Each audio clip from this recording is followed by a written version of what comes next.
S923, recall code Cirrus.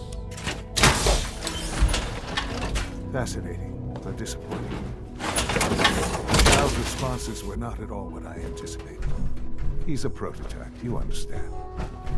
We're only just now beginning to explore the effects of extreme emotional stimuli. Please try and keep an open mind. I recognize that you are emotional, and that your journey here has been fraught with challenges. Let's start anew. I am Father. Welcome to the Institute. Father? That's your name? Your title? Father is my unofficial title. It's what I've come to mean to the people of the Institute, just as you mean to your son, to Sean. Just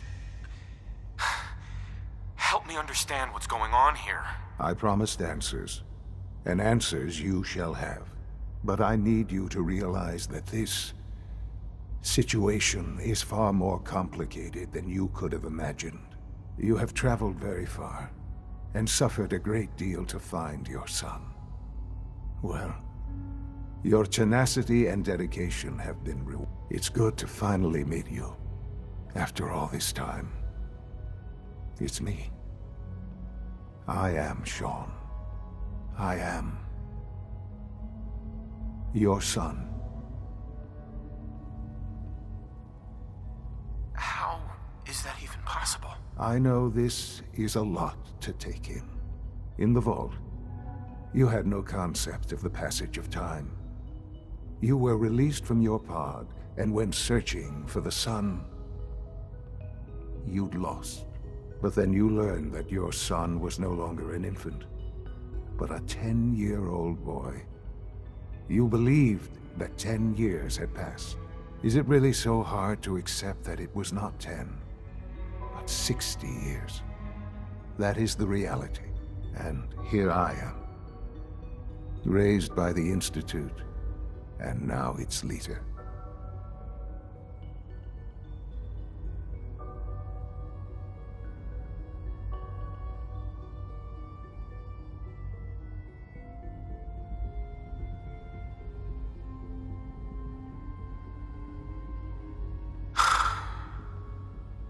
Hell of a story. But I guess it does make sense. I'm glad you're willing to accept the truth. It's quite encouraging. At that time, the year 2227, the Institute had made great strides in synth production. But it was never enough. Scientific curiosity and the goal of perfection drove them ever onward. What they wanted was the perfect machine. So they followed the best example thus far. The human being, walking, talking, fully articulate, capable of anything.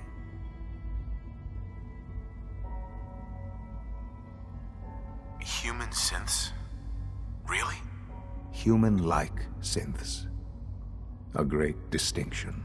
The Institute endeavored to create synthetic organics. The most logical starting point, of course, was human DNA. Plenty of that was available, of course, but it had all become corrupted. In this wasteland, radiation affected everyone. Even in their attempts to shield themselves from the world above, members of the Institute had been exposed. Another source was necessary. But then the Institute found me, after discovering records from Vault 111.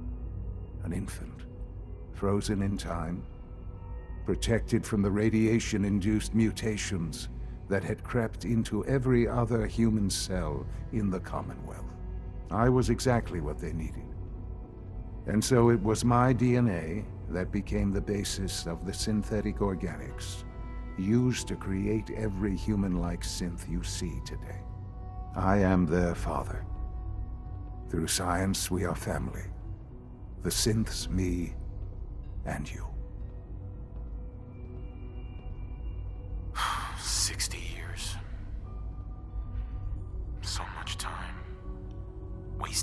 I know. I know you must have questions. Please, anything I can do to help you understand. Your mother. She never got to see you grow up. Yes. What happened to her was... I've gone over the records of the incident, of course. It seems her death was an unfortunate bit of collateral damage. Sean, she loved you. So much. I have no doubt. I'm afraid I have very little experience with those emotions, having lived my life within the Institute. For many years, I never questioned who my parents were.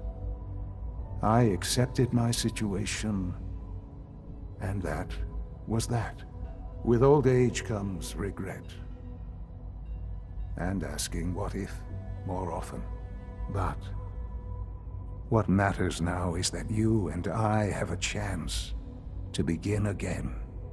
What else can I say to ease your mind?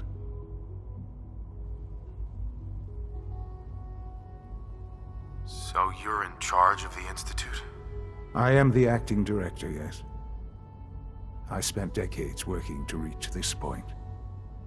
It's a responsibility I take very seriously. The Institute. It's important. It really is humanity's best hope for the future, no matter what those above ground might think of us.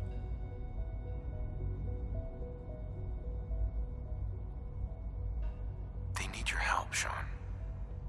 It's rough up there, to say the least. Oh, we've tried that. Surprised? The Institute once tried to help create a stabilized Commonwealth government.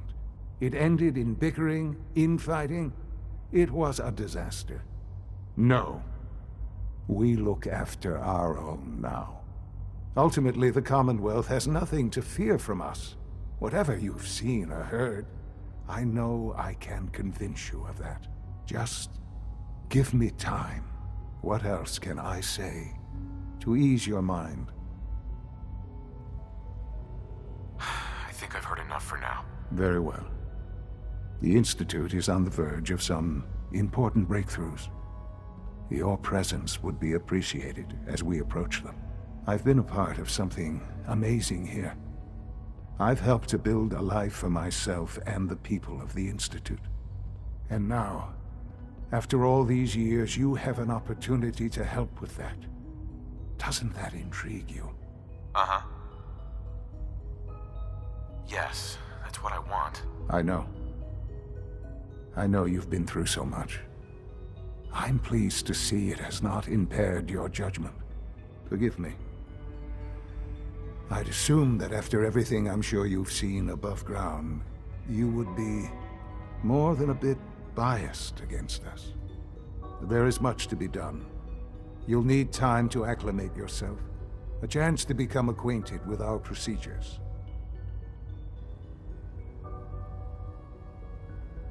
I'll do whatever it takes. It's worth it. I am glad to hear that. The Institute is now your home as much as it is mine. Please take some time, get to know it.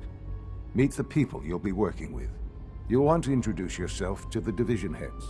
Dr. Fillmore in Facilities, Dr. Ayo in SRB, and Dr. Holdren in Bioscience. And finally, Dr. Lee in Advanced Systems. They've all been notified of your arrival, of course.